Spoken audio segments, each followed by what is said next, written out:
Shalom Sobat Runa, kembali lagi di Badabes, bangun dan bertumbuh sekutu Tuhan. Seperti biasa, sebelum melakukan aktivitas, kita mau merenungkan firman Tuhan yang terambil dari 1 Raja-Raja, pasalnya yang ke-18, ayatnya yang ke-20 sampai ke-29. Kalau sudah dapat, biarkan terbuka kitabnya, kita mau berdoa mohon bimbingan Roh Kudus. Kita berdoa. Puji syukur Tuhan untuk pagi hari yang indah ini kami boleh kembali berkumpul dalam renungan pagi di program Badabes untuk memperkuat hati, jiwa, dan roh kami menjalani aktivitas kami dan menjalani kebenaran dalam hidup kami hari lepas hari. Tuhan mau berkati kami, fokuskan hati dan pikiran kami terhadap firman-Mu yang akan hamba-Mu sampaikan, agar kami semua boleh menyerap dan menjadikannya kekuatan kami menghadapi hari lepas hari. Dalam nama Tuhan Yesus, berbicaralah karena kami siap mendengar. Amin. Untuk bahan Alkitabnya kembali kali sampaikan dari 1 Raja-Raja pasalnya yang ke-18, ayat yang ke-20 sampai ke-29 yang menyatakan, Ahab mengirim orang ke seluruh Israel dan mengumpulkan nabi-nabi itu ke Gunung Karmel.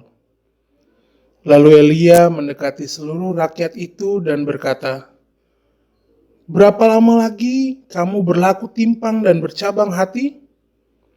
Kalau Tuhan itu Allah, ikutilah Dia. Dan kalau Baal, ikutilah dia." Tetapi rakyat itu tidak menjawabnya sepatah kata pun.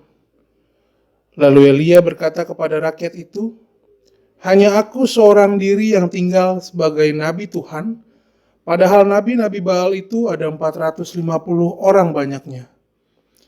Namun, baiklah diberikan kepada kami 2 ekor lembu jantan. Biarlah mereka memilih seekor lembu, memotong-motongnya, menaruhnya ke atas kayu api, tetapi mereka tidak boleh menaruh api. Aku pun akan mengolah lembu yang seekor lagi, meletakkannya ke atas kayu api, dan juga tidak akan menaruh api. Kemudian biarlah kamu memanggil nama Allahmu, dan aku pun memanggil nama Tuhan. Maka Allah yang menjawab dengan api, dialah Allah." Seluruh rakyat menyahut katanya, "Baiklah demikian." Kemudian Elia berkata kepada nabi-nabi Baal itu, "Pilihlah seekor lembu dan olahlah itu dahulu, karena kamu ini banyak. Sesudah itu, panggilah nama Allahmu, tetapi kamu tidak boleh menaruh api." Mereka mengambil lembu yang diberikan kepada mereka, mengolahnya dan memanggil nama Baal dari pagi sampai tengah hari. Katanya, "Ya Baal, jawablah kami." Tetapi tidak ada suara, tidak ada yang menjawab. Sementara itu mereka berjingkat-jingkat di sekeliling mezbah yang dibuat mereka itu. Pada waktu tengah hari, Elia mulai mengejek mereka. Katanya, "Panggillah lebih keras, bukankah dia Allah? Mungkin ia merenung, mungkin ada urusannya. Mungkin ia bepergian, barangkali ia tidur dan belum terjaga." Maka mereka memanggil lebih keras serta menoreh-noreh dirinya dengan pedang dan tombak, seperti kebiasaan mereka, sehingga darah bercucuran dari tubuh mereka. Sesudah lewat tengah hari, mereka kerasukan sampai waktu mempersembahkan korban petang, tetapi tidak ada suara, tidak ada yang menjawab, tidak ada tanda perhatian. Sedemikian jauh pembacaan firman Tuhan, terpujilah Kristus, haleluya. Sobat Runa, apa kabarnya? Pasti baik-baik aja dong ya. Dan untuk bahan Alkitab hari ini, mengisahkan tentang kisah Elia yang ada di Gunung Karmel, yang ada dalam sebuah kondisi atau melakukan pertandingan. Ini pertandingannya Elia versus 450 nabi-nabi Baal, Sobat Runa. Tapi tenang, tapi tunggu dulu, karena Elia nggak sendiri. Di sini ada Tuhan yang berkarya. Ibarat permainan sepak bola, Elia ini sebagai pemain, dan ada yang mengatur strategi, di sanalah Tuhan. Nah, ini memang pertandingan ini perlu dilakukan, karena untuk membuktikan siapa yang benar-benar atau Allah atau Tuhan sesungguhnya.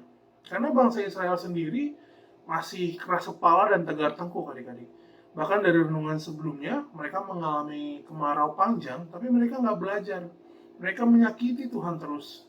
Mereka nggak berbalik sama Tuhan, mereka nggak sadar dan nggak belajar kalau mereka harus kembali kepada Tuhan yang hidup. Singkat cerita, dimulailah pertandingan ini. Dimulai dari nabi-nabi Baal terlebih dahulu, pertandingannya. Nah, siapa yang melakukan atau membuktikan Tuhan yang bisa membakar atau memberikan api kepada korban bakaran, itulah Tuhan sesungguhnya. Lalu mulai dari nabi-nabi Baal, mereka mengambil lembu dan meletakkannya di atas mesbah yang sudah disiapkan, dan mereka mulai berteriak, "Ya Baal!" Mereka mulai mencari dan menyebutkan nama Tuhannya. Tapi ternyata sampai petang hari, tidak ada penampakan atau kuasa yang muncul terhadap lembu yang sudah disiapkan di atas mesbah. Lalu kemudian mereka melompat-lompat dan mengelilingi mesbah itu seperti biasa yang mereka lakukan, dan sambil menyeru-nyerukan Baal sampai beberapa waktu lamanya, dan tidak ada juga yang muncul atau yang terjadi terhadap korban bakaran tersebut. Di sini Elia mengolok-olok atau mengejek para nabi Baal. Mana Tuhanmu? Mungkin dia sedang sibuk, dia sedang merenung, atau mungkin dia tidur, belum bangun. Setelah itu, nabi-nabi Baal ini makin menggila, sobat teruna. Dia mulai menore-norekan golok tombak di tubuhnya dan meneriakan atau berseru Baal supaya dikasihani atau supaya mendapat pengasihan, dan berharap kalau Baal akan memberikan api atau memberikan mukjizat untuk membakar korban bakaran. Tapi apa yang terjadi? Tidak ada satupun yang terjadi. Tidak ada kuasa Baal yang terjadi. Kemudian tibalah giliran Elia, sobat teruna. Ini terjadi di ayat 36 sampai 38, Kalus akan bacakan. Kemudian pada waktu mempersembahkan korban petang, tampillah Nabi Elia dan berkata, "Ya Tuhan, Allah Abraham, Ishak dan Israel, pada hari ini biarlah diketahui orang bahwa Engkaulah Allah di tengah-tengah Israel, dan bahwa aku ini hamba-Mu, dan bahwa atas firman-Mu lah aku melakukan segala perkara ini. Jawablah aku, ya Tuhan, jawablah aku, supaya bangsa ini mengetahui bahwa Engkaulah Allah, ya Tuhan, dan Engkaulah yang membuat hati mereka tobat kembali. Lalu turunlah api Tuhan yang menyambar habis korban bakaran, kayu api, batu, dan tanah itu, bahkan air yang di dalam parit itu habis dijilatnya. Sehingga bangsa Israel bersujud dan berseru, Dialah Tuhan." Sobat Runa, kita pasti pernah mengalami atau melihat orang di sekitar kita, saudara kita, teman kita melakukan kesalahan atau ada di kondisi yang salah, seperti mencuri, berbohong, berantem, suka bicara kotor, malas beribadah, atau hal lainnya. Tapi harus kita tahu, ternyata kita yang mengetahui hal tersebut punya tanggung jawab, adik-adik. Punya tanggung jawab terhadap mereka yang salah, terhadap mereka yang kondisinya tidak dalam kebenaran. Kita punya tanggung jawab seperti Elia. Jangan mendiamkan atau membiarkan. Tegurlah mereka, ingatkanlah mereka, ajak mereka kembali, biar mereka sadar atas kesalahannya. Ajak lakukan yang benar. Ajak berpikir, bersifat, berkata yang benar. ajak kembali beribadah. Bukan hanya tugas kakak layan ternyata. Kita sebagai anak-anak teruna, sobat teruna, punya tanggung jawab yang sama. Ajak rekan-rekan yang malas beribadah untuk bisa hadir ibadah. Ingatkan mereka ketika mereka salah. Dan kalau kalian lakukan dengan yakin, seperti Elia, Tuhan akan menolong. Ternyata untuk melakukan hal itu gak mudah. Karena memang kita harus mulai dari diri kita sendiri. Baru kita bisa mengajar orang lain, mengajak orang lain, dan menegur orang lain, mengingatkan mereka. Karena Tuhan yang sama, yang menolong Elia, akan menolong kita adik-adik. Kalian harap perjuangan Elia bisa tercermin juga dalam hidup kita, sehingga kita bisa melakukan hal yang benar di mata Allah. So, tinggalin yang gak pasti seperti Baal dalam bentuk apapun, dan waktunya kembali kepada Tuhan.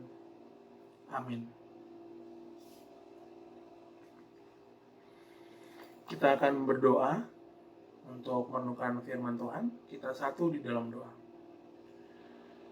Terima kasih ya Allah untuk Tuhan mau mengingatkan kami kembali dalam perjuangan atau pertandingan hidup kami, menarik jiwa-jiwa yang ada dalam kesalahan atau kondisi yang tidak benar kembali kepada Tuhan, kembali ke dalam kebenaran. Mampukan kami untuk menjadi berkat bagi setiap orang ya Allah, agar kami bisa sama-sama hidup dalam kebenaran, hidup dalam ketetapan Allah. Kami bisa menarik setiap orang yang sudah keluar jalur bisa kembali kepada Tuhan. Terima kasih ya Allah. Dengarlah doa ini. Dan kami mau melakukan aktivitas, kami percaya Tuhan selalu menyertai kami dalam setiap kondisi apapun. Amin.